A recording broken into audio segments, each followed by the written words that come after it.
before the break, we told you how the Trump administration is working to decriminalize homosexuality around the world, where people can still, in some countries, face the death penalty. Well, also today, the Wall Street Journal is reporting that state-level Republicans are spearheading efforts to abolish the death penalty. And just months ago, the White House led the way on criminal justice reform. So is the GOP flipping the script on the left heading into the 2020 run for the White House? Let's debate with our power panel. Isaac Wright is back with us again, and joining him, Emily Jashinsky from The Federalist. Welcome back to both of you. Great to have you. Good to be here. Good to be here. Okay, so what do you make of this, Isaac? I mean, these are traditionally ideas that the left would say they have more ownership of, but Republicans are saying, hey, under the Trump administration, we're going to step forward.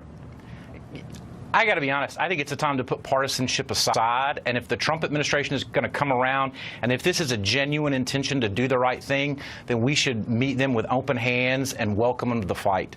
The Obama administration made a huge priority of decriminalizing homosexuality internationally with the Great Equality Outreach Program in over 50 countries through U.S. embassies. Hillary Clinton in 2011 went to the United Nations in Geneva and declared LGBTQ rights one of the great remaining human rights challenges of our time.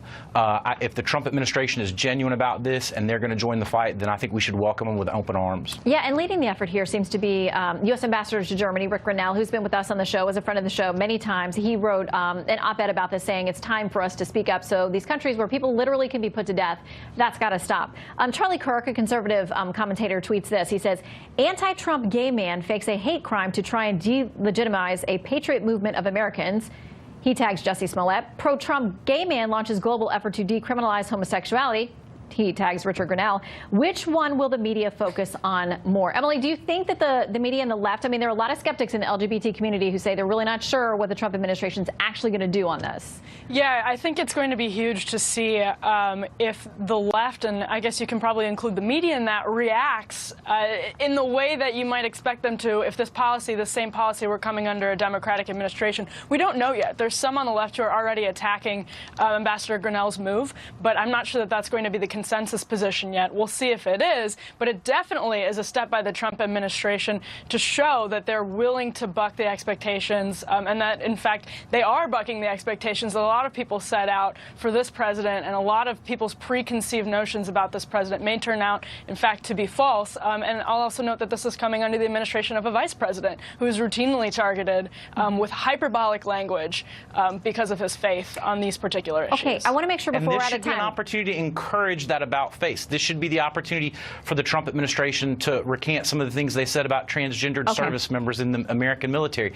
This should be an opportunity to come together. Okay, so we'll see how this goes, as this is just this spearheading effort is just starting. But I want to quickly make sure that we get you both to weigh in this case at the University of Iowa, where they essentially told student groups who had leadership principles that if you're going to be a leadership in a leadership position in one of these Christian groups, that we expect you to live by certain Christian principles, and that includes no sex outside of marriage between a man and a woman. There were a number of Christian groups that were de-recognized on campus. A couple of them sued. Now, a federal judge who was appointed by President Obama said to the university, you got to cut it out. You got to take these groups back. You are applying your human rights, strategies and policies in a way that hurts the Christian groups, but not necessarily others on campus. Quickly, I want to get you both to weigh in. First, you, Isaac. I'm not an attorney like you, Shannon. I don't have a law degree. I can't analyze the judge's opinion. But I will say, as a person of faith, that it hurts me to see a group that claims the name of Christ, that is focused so much effort on being exclusionary, when hopefully those efforts instead could go towards the message of executing the message of Jesus in the Sermon on the Plains in Luke chapter 6.